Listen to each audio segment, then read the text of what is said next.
much for coming today. First, I'd like to thank QC Wild Ones for inviting me to talk with you all. It's absolutely an honor.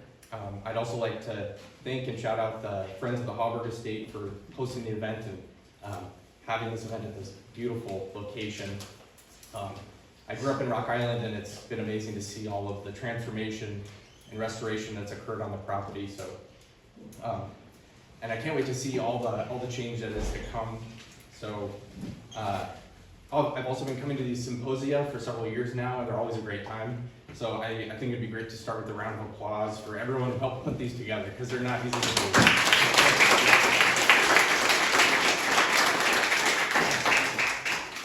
Alrighty, so I'm very excited to talk to you today about a wide and deep variety of topics that I'm very passionate about. It was actually really hard to put this presentation together because there's so many things I wanted to include, and there's so many things to share. And so I could talk for hours about all this stuff, but unfortunately we only have 1 hour together today, so I'm going to do all my best to give you the abbreviated cliff notes and hit all the important points, so buckle up. All right, so here's the outline for what I have for you today.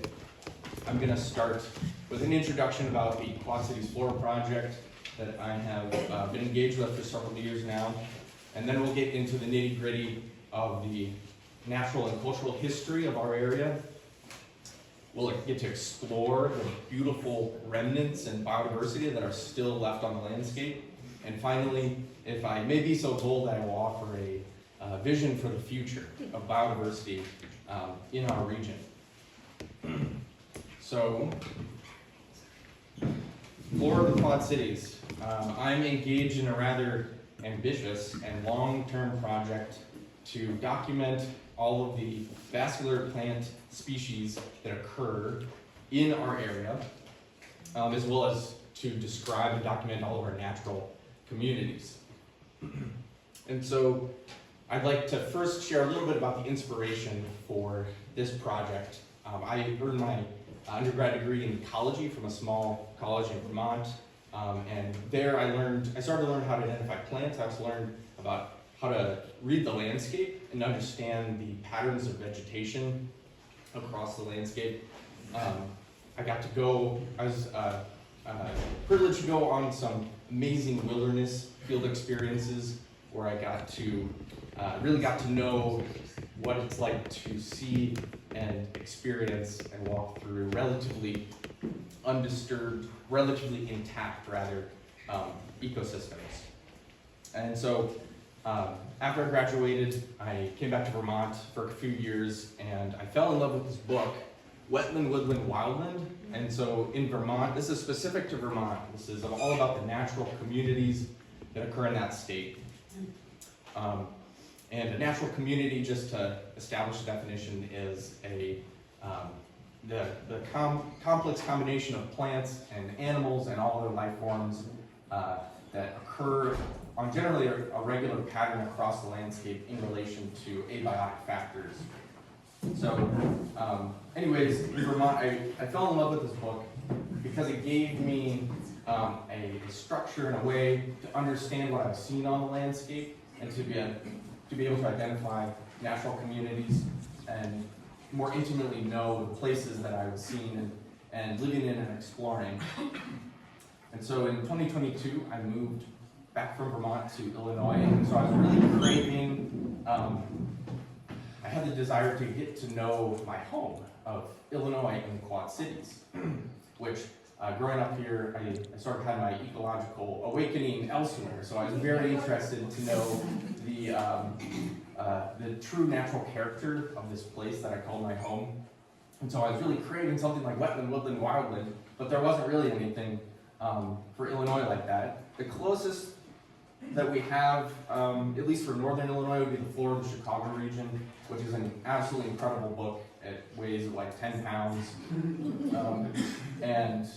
And so unlike wetland, woodland, wildland, Flora, the Chicago region is more of a technical manual on how to identify, how to tell every plant species apart. But what makes that book so unique and valuable is that the authors have infused it with so much ecological information. They provide concepts of our natural communities, and as well as all of the habitats that every single plant occurs in, all the other plants you'll find growing with those plants, even all of the insects that interact with those species of plants. It's an absolute masterpiece. And so, while the Illinois side, lots of prairie in Henry and into Whiteside County.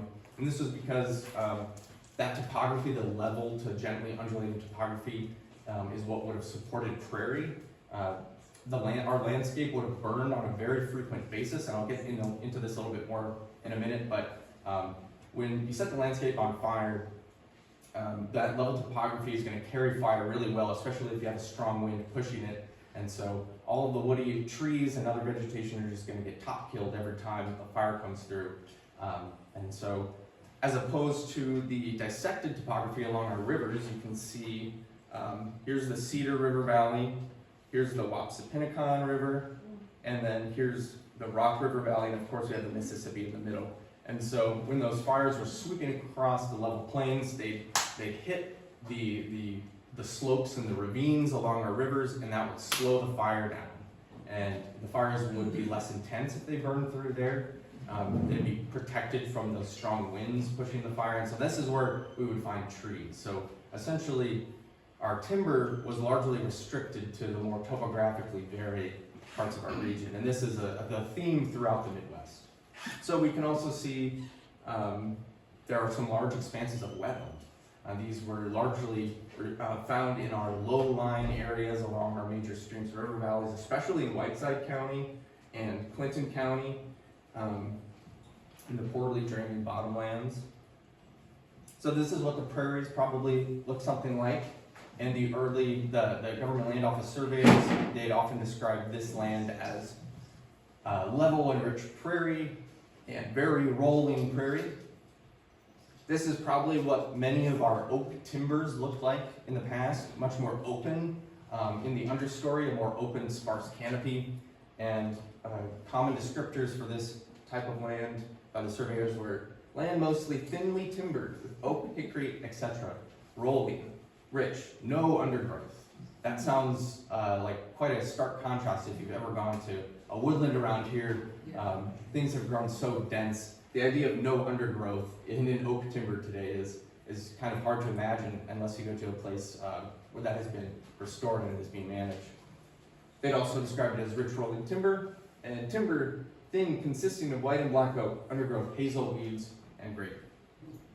And so this was no mistake, this was no coincidence that we had these vast grasslands and open, thinly timbered oak communities.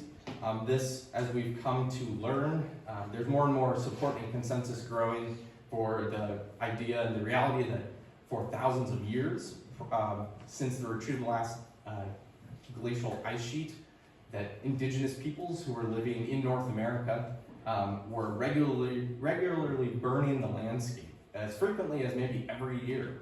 And so it's these regular fires that, as I mentioned, knocked back trees and other woody vegetation that allowed the prairies and then these open oak communities to persist. Okay, so I'm gonna show you this complicated looking graph, but don't get too confused or overwhelmed. We're just gonna track the dark line. So this is a graph of the average global temperature from 12,000 years ago until the present. And so we can see right around 11,000 years ago, the climate was dramatically warming. And so this is when the ice sheet left the Midwest around 11,000 years ago. We can see from 10 to 8,000 years ago, it had warmed up quite a bit and it was relatively stable. And so the landscape transitioned from cold northern forest and tundra into broadleaf deciduous forests. So we're thinking ash and maple and birch and beech. And then eventually oaks and hickories made their way in. But then something really interesting happened starting 8,000 years ago until 4,000 years ago. And you can see the climate jumped up.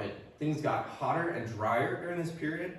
There's a fancy term for this 4,000 year window. It's called a hypsothermal climactic optimum. And so this is when the broadleaf deciduous forests were being pushed out by the prairies. And so this is when, how many people have heard of the term Prairie Peninsula? A couple? Okay, so we live in the Prairie Peninsula, and this is a map of it. And so during this hypsothermal period, the hot, dry climate favored prairie over forest, and the prairies of the Great Plains expanded eastward, and we still have the remnant of that arm, that eastward expansion. And going back to our graph, then after 4,000 years ago, the climate cooled. It started cooling, getting cool and moist, and it even got a little bit cooler than it was prior to the hypsothermal.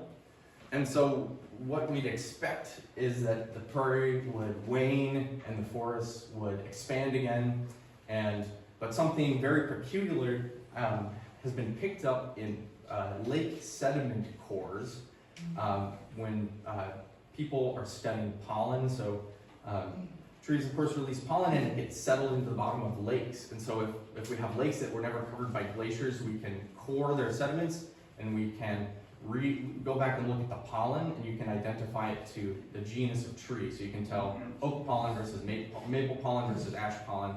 And so during this period, going back and looking at those sediment cores,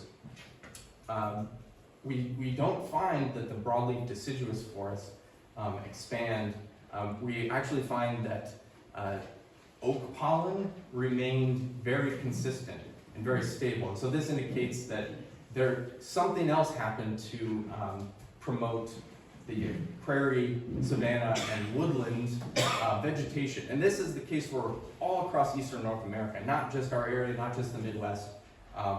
And the leading theory is that this was because there were indigenous peoples here burning the landscape every year to manage the landscape for oaks and hickories, which produce masts, like very high-calorie nuts that they would rely on. It would also maintain open habitat for a lot of the game animals that they'd be hunting, like bison. They're very much relying on wide open prairie, deer, elk, etc.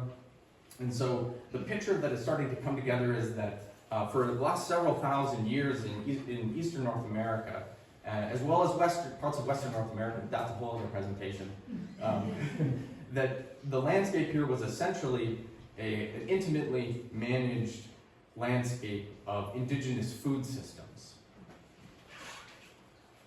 And so that is what has produced and developed and maintained this pre-settlement vegetation that was here in the 1800s.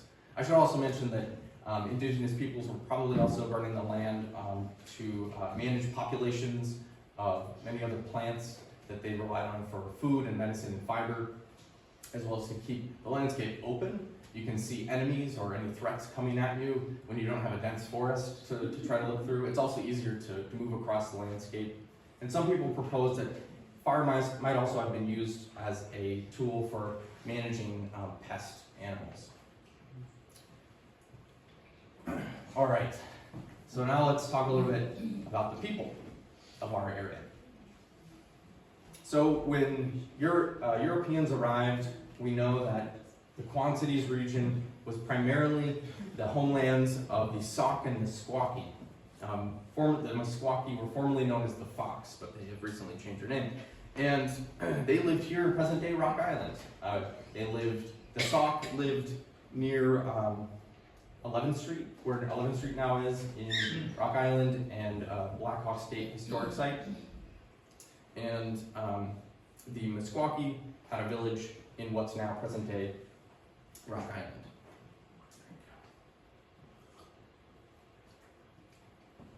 And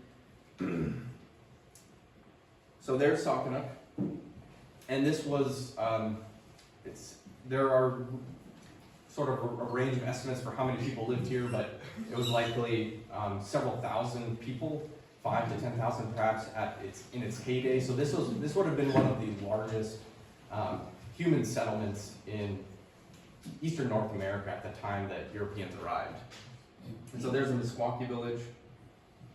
And of course, we've all probably heard of Black Hawk, who was a Sauk war chief one of the most famous Saukamisquaki peoples.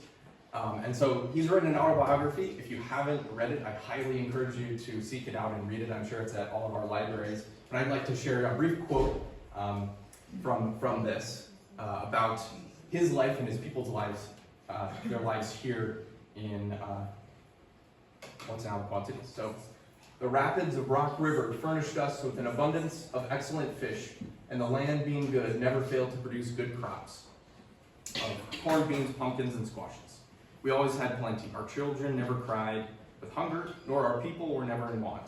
Here our village had stood for more than 100 years, during all which time we were the undisputed possessors of the valley of the Mississippi, from the Wisconsin to the Portage des Sioux, near the mouth of the Missouri River, being about 700 miles in length. So we really get the sense that this was a rich and diverse place that was capable of supporting, thousands of people. And so unfortunately, the Saukamisquaki were forcibly removed at the conclusion of the Black Hawk War in 1832. And so this 1832 was really the turning point, not just for our area, but for a lot of Illinois and the Midwest in general, because it opened the floodgates for Euro-American settlers to come and carve up the prairies for agriculture. Probably one of the most famous of those settlers was someone by the name of John Deere. He designed a revolutionary new plow that, unlike its predecessors, was capable of cutting through the thick and sticky, nearly impenetrable prairie sod. And so he put this in the hands of settlers, and they made quick work of the thousands-of-year-old prairies that covered the landscape.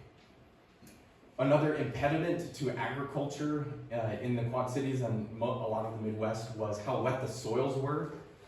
The prairies were really great at holding on to water like a sponge with their deep perennial root systems, as well as the propensity for prairie to occur on level topography that may have been more poorly draining. So an incredible amount of time and effort went into to draining and to dewatering the landscape through the construction of drainage ditches. They used crazy machines like this here, this dredger, as well as laying probably millions of miles of drainage tiles. And so this effectively altered how the landscape functioned. It lowered the water table. So not only were the prairies ripped up, but the way that water on the landscape was changed as well. During this period, we also, the Midwest and our area experienced a period of deforestation. Timber was cut to clear land for agriculture. It was cut for building products and fuel, of course, as well as other industrial purposes. So this is a photo of logs floating down the Mississippi here in Rock Island in about the year 1905. These logs probably came from Minnesota or Wisconsin. That was the main part of logging at that time period. And so our area was home to numerous lumber barons. A fun fact is that, if you didn't know, Suzanne Hauberg, her maiden name is Dinkman, if that's correct. And the Dinkmans and the Weyerhausers were two of those families of lumber barons. So the wealth that built this mansion came from the wealth of deforesting the Midwest. And so this was about the end of that period once we reached the early 1900s, that's when most of the trees were cut, and so then they moved out to the Pacific Northwest to destroy those old growth forests as well. Not to put too sharp a point on it. But, okay, so another really important large-scale change that occurred post-settlement was the construction of the lock and dam system. And I don't think we talk about this enough, because this changed a wild, free-flowing Mississippi River literally into a series of artificial pools, at least in the upper portion of the Mississippi watershed. And so what this did was it made commerce and shipping much more easy and reliable, and that allowed our economies to flourish, which is great, but it came at numerous ecological costs. And so one of the big ones is that it raised the average water level in these pools, and it brought water into portions of the floodplain that would either rarely, if ever, flood. And the landscape experienced a loss of biodiversity because of this. There are stories of extensive pecan groves in the area, in our floodplains. These pecans, the theory is that they were moved up the Mississippi River Valley from the core of their range in kind of near Texas and Oklahoma, probably by indigenous peoples throughout the last several thousand years. Since they were such a high quality food source for them, there are also stories of the early settlers of this area going to these pecan groves and collecting pecans, and then once they put the lock and dam system, the vast majority of these pecan trees were killed because they can't live in standing water. So that's just one example of some of the losses here. And so some less, more subtle changes to the landscape include the introduction of non-native species. As I mentioned before, we have over 500 species of non-native plants in our area.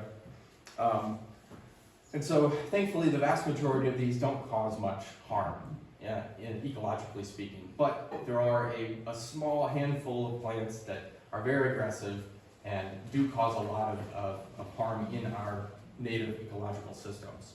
So an example might be garlic mustard, as shown here, or especially honeysuckle. That's really one of the worst offenders in our upland woods today. Reed canary grass would be another one in lower, wetter ground. And then another subtle change to the landscape was the exclusion of fire. And so this, as I've laid out, the landscape was likely burning on a very frequent basis, and this created a stable disturbance. This is a very stable system of regular fires, and biodiversity thrives under stable conditions over the long run. And so in just really the blink of an eye, we went from a very stable system in the Quad Cities in the Midwest to a very unstable system in many ways, and especially with the removal of regular fire on the landscape. And so there are accounts from Illinois of the settlers. They were so astounded that they moved in the 1830s, and within a decade or two, the prairies that weren't plowed over, they watched them convert to dense forests. And so that's what happens here in this part of the world, is when fire is not applied on a regular basis, you get dense forests, and there's only so many species that can really survive in dense shade, and it's also just not the type of system that would have occurred here on a widespread basis. So jumping ahead to today, this is a land cover map from 2025, and so it just is really incredible how much we have altered our landscape here. The orange is cropland, the red is densely developed areas, and then we have tree cover in green, and of course water in blue. And so we can see when we compare this to our pre-settlement map, we can see that all of our virtually all of our prairie is gone. It's been converted to crops. Even much of our remnant timbers have been reduced in size to make way for agriculture as well. And we can also see that our large wetland complexes, especially in Whiteside County in the upper right-hand corner, and in the upper central portion in Clinton County, those have been drained and tiled and converted to agriculture as well. So this is, like I mentioned, this is such a dramatic, and I think the appropriate term here would be ecological trauma that has been incurred on our landscape today. Okay, so now that I've depressed you all, and I've told you how messed up everything is, I'd like to switch over to more exciting and hopeful topics. And so, despite all that we have lost, I am always astounded, and I'm incredibly grateful for all that we have left. There's a lot to be grateful for here in the Quad Cities. This next part, I'm going to run through all of our natural communities, and maybe mention where you can go see them, and highlight 2 species that are characteristic from each natural community. So first off the bat, we got fine textured soil prairies. Another word for this type of prairie is black soil prairie. And so these would have been the most abundant, most common types of prairies, but they were the first prairies to be plowed over for agriculture because they were the richest, they're the most productive. And we are incredibly lucky to have a few high quality examples of this prairie left. They're mostly all restricted to either railroad rights of way or, in the case of the photo here, pioneer cemeteries. And these cemeteries were kind of an anomaly on the landscape because they were one of the few places that weren't developed and one of the few places that weren't plowed. And so there are a few examples where the prairie plants had survived decades of mowing. And when botanists discovered them, they and were lucky enough to get the townships to stop mowing, a prairie came back up. And so that's exactly the case for Munson Township Cemetery Prairie. This is located in Henry County. It's like a 40-minute drive from here. If you've never been there, it's an absolutely spectacular and diverse prairie. And we have others, but this is our largest in the area. And so some characteristic species of black soil prairies include the stunning eastern prairie fringed orchid. This is a Midwest, near endemic to the Midwest, and it's federally threatened. And then one of my favorite prairie species is the downy gentian, Gentiana puberulenta. We have a variety of other prairie types. We have List Hill prairies. And this is a type of prairie that actually only occurs in Illinois, nowhere else in the world. And we're incredibly fortunate to have 3 high-quality List Hill prairies right here in Rock Island County. The one pictured here is Indian Bluff Hill Prairie. This is owned by the Rock Island County Forest Preserve District. And I'm very happy to share that it just at the end of last year, it finally got formally designated as an Illinois Nature Preserve, so it's now formally protected. A big shout out, I don't think she's here today, but Lorraine Folsky, she works for the DNR, she really helped get that across the finish line, so I'm incredibly grateful for her efforts, and for the Rock Island County Forest Preserve District for signing up for that and making it happen. So a couple characteristic species of these prairies include the western marble seed, Anosmodium occidentale, or you could call this Lithospermum occidentale. This is what I call a hypsothermal relic. So remember, the hypsothermal was the hot, dry period when the prairies expanded. And so this species is much more common in the Great Plains, and it just barely makes it into Illinois, where it occurs in these dry prairies. Another hypsothermal relic of the List Hill prairies is the stunning little downy painted cup, Castellea sessiliflora. This is endangered in Illinois. We're really lucky to have a population or 2 of it here in the Quad Cities region. This is a hemiparasitic plant, so in order to complete its life cycle, it has to tap into the roots of neighboring plants and siphon off water and nutrients. And so you're only going to find it where you have intact, stable communities where it has host plants. Can you explain why the Los Prairie is unusual? Oh yeah, so the List Hill prairies, they are formed in deep loess, which is windblown silt. And there are other prairies that is in North America that have developed on thick loess, like in the List Hills. But we sort of differentiate the List Hill prairies out there from the ones here. These are only found along the Mississippi and Illinois river valleys. They're only on steep south and west facing slopes. And they have a very unique composition compared to other somewhat similar prairies. Yeah. Another special type of prairie that we have, one good example left, is the limestone prairie. This is a prairie where we have limestone bedrock right at or very near the surface. So it's very hot and dry. Manikowski State Preserve in Clinton County is our only example that I'm aware of, and thankfully it is preserved. There you'll find the beautiful little cylindric blazing star, Liatris cylindracea, as well as an amazing display of shooting star. They are, I can guarantee they're blooming right now.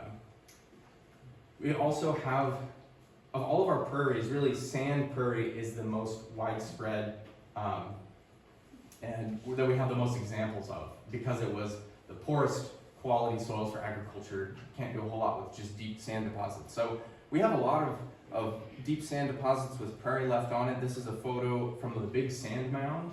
Has anybody heard of the Big Sand Mound before? A couple folks?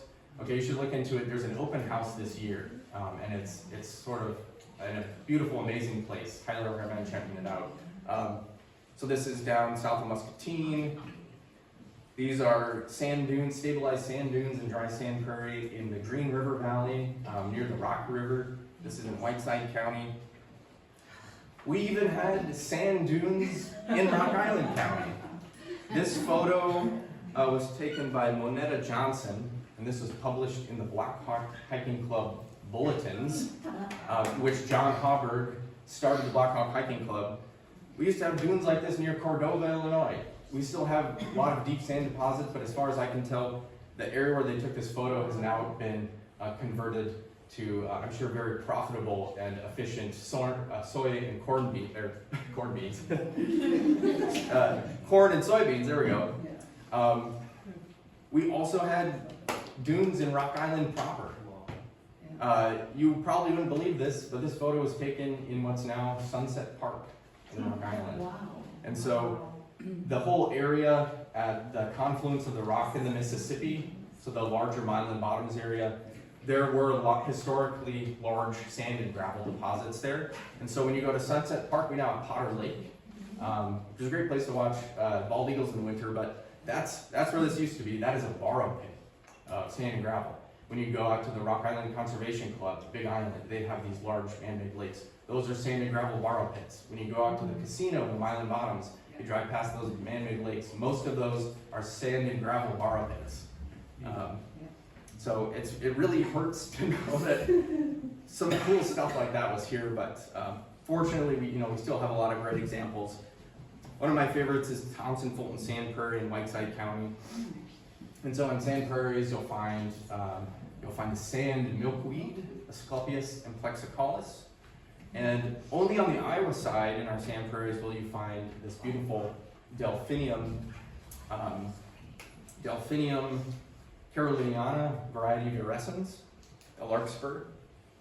Often associated with our sand prairies, you'll find small remnants of sand savanna. And so this is where you have mostly black oak trees that are growing amongst prairie vegetation. We have a degraded example still left in the northern tip of Rock Island County, which is where I took this photo. But we have a really good example in Whiteside County, at the Thompson Fulton Sand Prairie. And so characteristic species of this community include the Midwest endemic Bessia bolii, or kittentails plant, which is one of my favorites, and the stunning large flowered beard tongue Penstemon grandiflorus. Perhaps the best intact and most widespread natural community that's left in our region is upland woodlands and forests.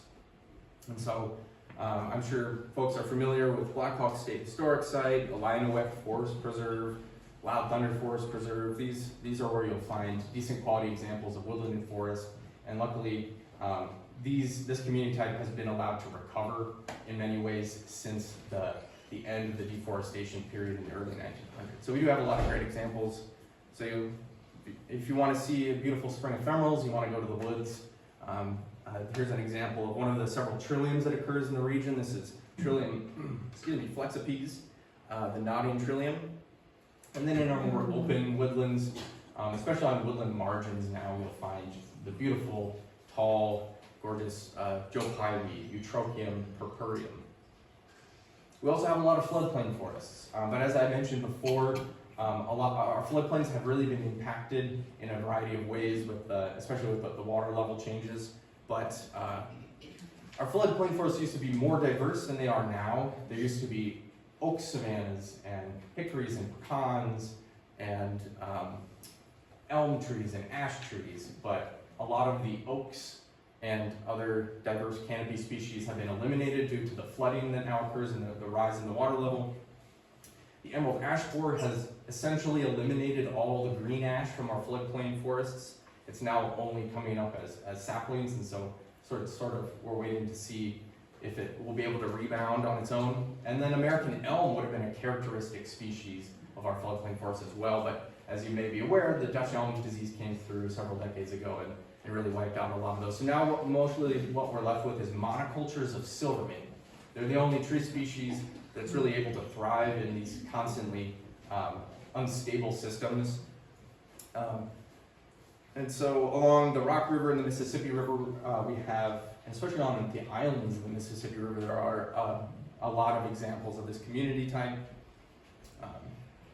But in the few little slivers of the floodplain forest that have escaped the worst effects of flooding, etc., you'll find the beautiful Midwest rose turtlehead. This is actually our chapter mascot for the Quad Cities chapter of the Native Plant Society. This is an endemic to the Midwest. It only occurs in the Mississippi River watershed naturally. And so I think we're really fortunate to have numerous populations of it still left here. That's one of my absolute favorites. And then of course the fan favorite Lobelia cardinalis is another indicator of a decent quality floodplain forest. In our floodplains, we also have marshes. This is a really rare example of a wild rice marsh. Zizania aquatica, or Zizania palustris, are the two species that occur in eastern North America. And to me, this is a relic of when the landscape was managed by indigenous peoples. This was an incredibly important staple food crop for them. And so there's no way that I could actually prove this, but I like to speculate that these plants, this image that we're looking at here, was one of the many wild rice marshes that may have been tended by the Sauk and Meskwaki and other peoples that inhabited the land prior to Europeans. We also have more deep water marshes, especially along the Mississippi River. This is American lotus near Rapid City. And then we also have more emergent marsh communities, and these marshes occur in parts of the floodplain where there's rapid fluctuations in water level. So in the spring, it'll be flooded, like you see here, and then later in the season, it'll drop down. And so this allows for a little bit more diversity of plants, more grasses, and probably the most characteristic species and the icon for the Quad Cities Botanic Center is the broadleaf arrowhead, Sagittaria latifolia. And then one of my favorite marsh species is this bizarre and showy looking grass. This is called Walter's Barnyard Grass, kind of an odd name. But this is actually a coastal plain disjunct. So when I say the coastal plain, I'm referring to the Gulf Coast and the Atlantic Coast in the southeastern US. The core of this species range occurs there, but it is actually migrated up the Mississippi River Valley. And there's numerous species where you find this distribution. This species you'll primarily see on sandy banks and in sandy portions of marshes, and so a lot of our coastal plain disjuncts are often associated with sand. And so the name of that one was Echinocloa walteri. We also have a series of interrelated other wetland habitats, and these can be really challenging to tell apart, but sort of the continuum is seeps, sedge meadows, and fens, and sort of the consistent aspect of these communities is that they're wetlands and that they have constant seepage of groundwater, calcareous groundwater. They're usually on slopes or in depressions. And so here's an example of a decent quality sedge meadow in Whiteside County. There's lots of spotted Joe pieweed and sedges, as well as flat-top aster. Here's an example of a fen and sedge meadow complex. This is really rare in our region, and there's one pretty decent quality example left. And then we'll have seeps in our woodlands as at the bottom of ravines, at the bottom of slopes. This is a photo of a forested fen or forested seep. And so we've got purple-stemmed angelica standing tall, and then skunk cabbage down below with the big broad leaves. This is what skunk cabbage flowers look like. The Native Plant Society, we just did a trip to Ike's Fen in Geneseo to see the skunk cabbage there. It's the very first wildflower to bloom in the spring, and it's pollinated by flies. It has very stinky flowers, thus the name skunk cabbage. And then the species I showed on the previous slide was Hostiola suaviolens, or the false Indian plantain, and this is a characteristic species of fens, and is also a near endemic to the Midwest. We have a variety of cliffs and outcrops. You might not believe me when I tell you this is in Rock Island County, west of Illinois City. We have large exposures of sandstone. This is the same type of sandstone that outcrops at Garden of the Gods in the Shawnee National Forest. It also outcrops at Wildcat Den. We have dolomite and limestone cliffs. This is taken, this photo is taken east of Cordova. This is at Lower Duck Creek in Scott County. And so ferns are really characteristic of these community types. This is the rarest fern in our entire region, and the rarest species of any plant in our region as well. This is the Walroo fern. There's only one population in all of Iowa. It occurs in Clinton County on a dolomite outcrop. It probably used to occur on what's now Arsenal Island. If you didn't know, there were large dolomite cliffs on the west tip of the island that have now largely been destroyed or covered up for the lock and dam system. It probably used to occur there. And then one of my favorite cliff and outcrop species is the prickly gooseberry, Ribes sinus babii, with these sort of bizarre prickly fruits, and it sort of begs the question of like, do you want animals to eat this, or how are you trying to disperse here? Okay, so now that we've gotten to explore some of the beauty and diversity of our region, I'd like to shift into more of the cultural vision and looking ahead into the future. So even though our region in the Midwest more generally sits at the heart of ecological destruction in North America, us Midwesterners have stepped up to become leaders in the preservation, conservation, and restoration movements. And so there's many, many people who have contributed much to all of these fields, and I only have so much time here, so I'm just going to focus on a couple. So we're going to start with George and Barbara Fell. This is George Fell. I cannot find a photo of Barbara Fell. If anyone has one, let me know. But this couple is from Rockford, Illinois, not far from here. They were incredibly dedicated to nature in Illinois, and they worked tirelessly to develop and get passed into law the Illinois Nature Preserve System, which was a first of its kind. No other state had a system for legally protecting and preserving land. And so since its passing in Illinois, it has been replicated all across the country, even in other countries elsewhere in the globe. So also starting around in the 1970s, maybe a little bit earlier, but there were a lot of people who started pioneering and developing the art and science of ecosystem healing or restoration in the Midwest. And so once again, there's a whole laundry list of people I could go down, but since we don't have a lot of time, I'm just going to focus on one, which is Stephen Packard. He's often credited as being the father of volunteer stewardship or volunteer restoration movement. And so in my mind, Packard and his contemporaries are really, they are the ones who have really been integral in shifting us out of the old mindset that humans and nature are separate, and that we should be kept separate, especially from our natural areas, in important ways.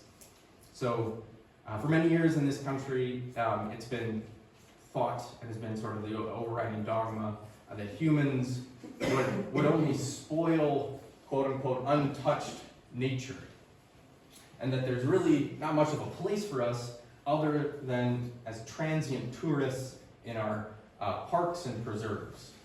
And so at least in the Midwest, at least here in the Quad Cities in the Midwest, where our landscape developed and was maintained for thousands of years through a direct relationship with human cultures, this mindset, I believe, has only contributed to the degradation of what's left of our biodiversity. So, today, people in the Quad Cities and throughout the country are choosing to reassess our relationship to nature and re-engage with it. And so I imagine many of us here have and continue to be a part of this cultural shift, whether you know it or not. And as we progress into the new generation of land stewardship in this part of the world. So, the next part here, I'm going to go through a series of actions and activities, and I'd love for each one, if you have participated or done this, feel free to raise your hand. So one of the important things we can do is remove invasive species from our public lands and natural areas. Has anybody done some of that? Oh yeah, very nice. We can clear brush and open up our oak woodlands. Got a couple? Very good. We can apply prescribed fire back to the land. We can return this ecological rhythm. Oh yeah, very nice. Fire is quite fun. We can collect seeds in coordination with our, very nice, with land managers to help boost communities and populations of natural native species. We can keep tabs and monitor some of our most rare and vulnerable species. We got one. Very good. And then when those more rare and vulnerable species are at risk of blinking out and disappearing from the landscape, we can step in and we can ensure that they don't. We can grow them, we can hand pollinate them in the case of the eastern prairie fringed orchid. We can also plant natives. And so who here has native plants planted at home? All right, very good. The people who didn't raise their hands, I want to see you here at the Hauberg Native Plant Sale in May. So it can be as simple as just a few plants at your home, or if you have larger expanses of land, we can even do larger scale habitat recreations, the CRP program, or other large scale plantings can return native biodiversity to the landscape. And we're also getting outside here in the Quad Cities, and we're exploring our natural areas and nurturing our sense of curiosity and exploration, and in turn getting to know our landscape and the species that we share the landscape with. Right. So, in summation here, as Midwesterners, I think it's clear that we've learned we have the capacity to cause great harm and destruction to the areas that we call home, which I believe in turn only harms ourselves in the long run. However, we've also begun embracing our equal, if not greater, capacity to care for and enhance the quality and abundance of life, our own lives, and the innumerable non-human lives we share the landscape with. We can choose to build reciprocal, enriching relationships with the land and its inhabitants, instead of one-sided, extractive ones, which are never sustainable in the long run. I also propose that engaging with our local biodiversity in such ways can provide an important antidote to some of the most destructive and spiritually empty aspects of capitalism with which we must engage with on a regular basis. What is most exciting and meaningful, at least to me, is that when we honor the historic ecological rhythms and the needs of our local biodiversity, we watch it maintain itself and start to flourish again. And so sometimes I wonder, isn't this what our species was meant to do here? When I look out at the Quad Cities landscape, I see and I feel the intense pain and sadness that the land expresses. I see all of the irreplaceable parts that have been lost. However, I also find hope. I see all the diversity that has persisted nonetheless. I see all that has been saved. I see compassion, love, and urgency in those who see this loss and carry the heavy burden of knowing. I have so much gratitude for all the work that has been done and continues to be done to save the natural diversity and beauty of our part of the earth. There is so much work yet to accomplish, but in my eyes, the path has been laid out for us. Now we must choose to take it.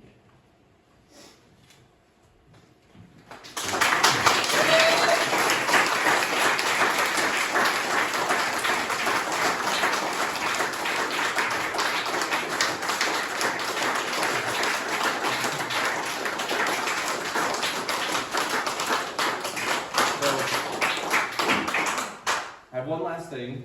So if any of this resonates with you, I wanted to share a few steps that you could take to engage more with our local biodiversity. If you're not already a member of some of our local plant groups, I highly encourage you to become a member. We have the Quad Cities chapter of the Illinois Native Plant Society. You can go to illinoisplants.org. If you're not a member of QC Wild Ones, highly recommend signing up as well. There's once again the name of my website, and I'm also really excited to share that later this year, my fiance Taylor, who's here today, she and I will be starting up volunteer restoration work days at Black Hawk Historic Site. So if you're interested in getting updates on and invitations for those work days, I made a QR code so you can take a photo or scan it, or you can send me an email and I'll put you on the list for those work days. So thank you so much for your time and attention, and I hope you have a great rest of your day.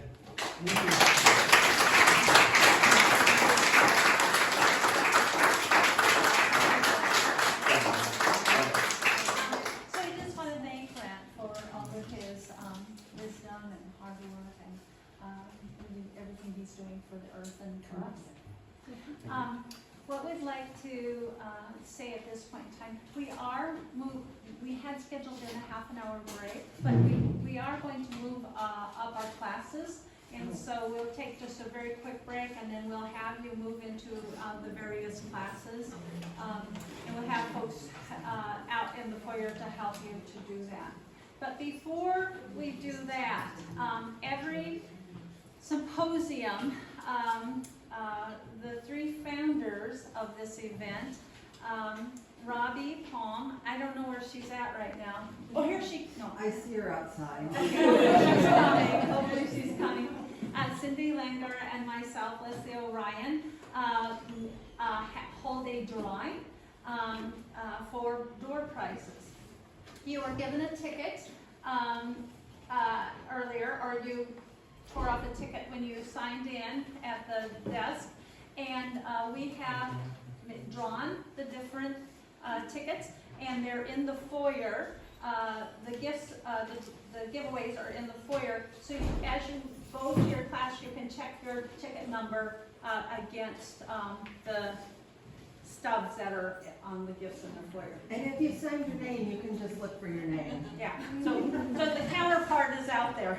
But Yes. before we do that, we do have a tradition. Several years ago, when we were working with Deb on some environmental things, we talked about holding an event maybe called Goatchella. But Deb did not want goats here. So, so we sort of worked around that a little bit.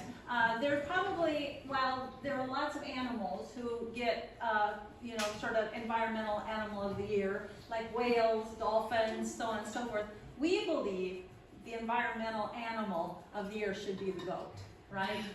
Goats are used in fires, clearing shrubbery for fires, for conservation. They're fun and cute, and we can eat them. And we yoga with them. Right, and we take their milk, right? I mean, this is more environmental than that. So we honor the goat as our mascot, informal mascot, by holding what we call every year our secret screaming goat prize, right? And so this is sort of our grand prize for the person. So we're going to do that now. I don't have my glasses on, so that's why you're here. So we want to announce the winner of this particular prize. Will you say the number, please, and then also the name? Okay, so the number is 846029. D. Suriak. He just left. He just went out. Oh, no. Oh, he did? Where did he? Can we catch up? You were sitting right next to me. Oh, I saw him get off. Can we catch him? Okay. All right. Okay, and just one last thing. Western Illinois University, Leslie has just been instrumental on this since the beginning.